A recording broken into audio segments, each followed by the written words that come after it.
Dans le fracas des mots, dans le tumulte des idées, il est difficile de trouver les expressions justes pour articuler une critique envers le féminisme actuel.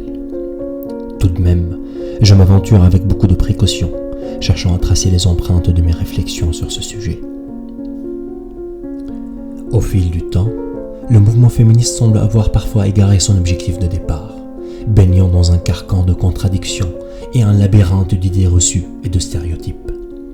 Le terme féminisme est désormais devenu un spectre entier qu'on doit définir avant chaque débat pour ne pas se perdre dans un large éventail d'interprétations allant du modéré à l'extrême.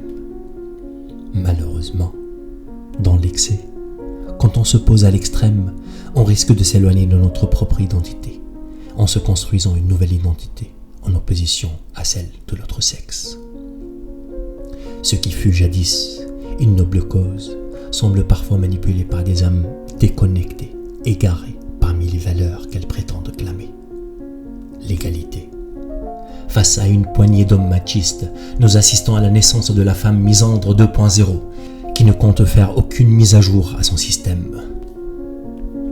Cristallisons ainsi sa vision du monde. Persuadée qu'elle valse en harmonie avec la raison, elle adopte une approche qui nourrit la haine envers les hommes. Ces hommes, sommés de honte d'être hommes, sont conduits sans leur consentement dans une guerre où on leur plaque l'image du patriarche, avant même de chercher à savoir s'ils voulaient prendre part dans cette guerre absurde et débile d'opposition de sexe. Comme si la violence subie par les femmes tout au long de l'histoire devait inéluctablement s'évacuer à travers les hommes qui doivent porter ce fardeau à leur tour.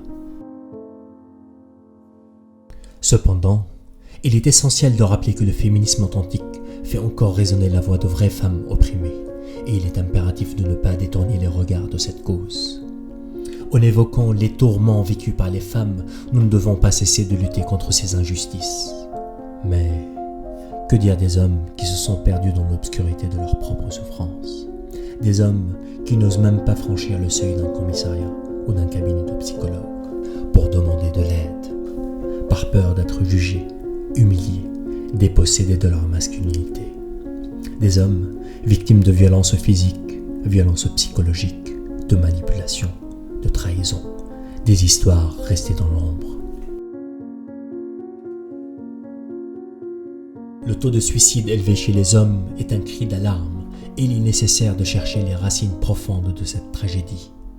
Combien d'entre eux ont sombré dans le désespoir, brisés par des femmes qui les ont réduits à néant?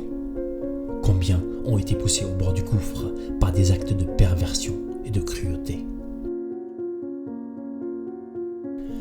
La voix des hommes qui souffrent en silence mérite également d'être considérée. Prêtez une oreille attentive et vous entendrez la douleur qui émane à travers leur silence. J'invite chacun de vous, hommes et femmes, à relayer ce message à travers le monde. Ainsi, ensemble dans notre humble échelle, nous contribuons à bâtir un avenir meilleur où chaque voix compte, chaque histoire mérite d'être écoutée. Unis, alignons nos parts dans la quête d'égalité. Nous espérons donner à nos actes une résonance égale à celle portée par le mot égalité.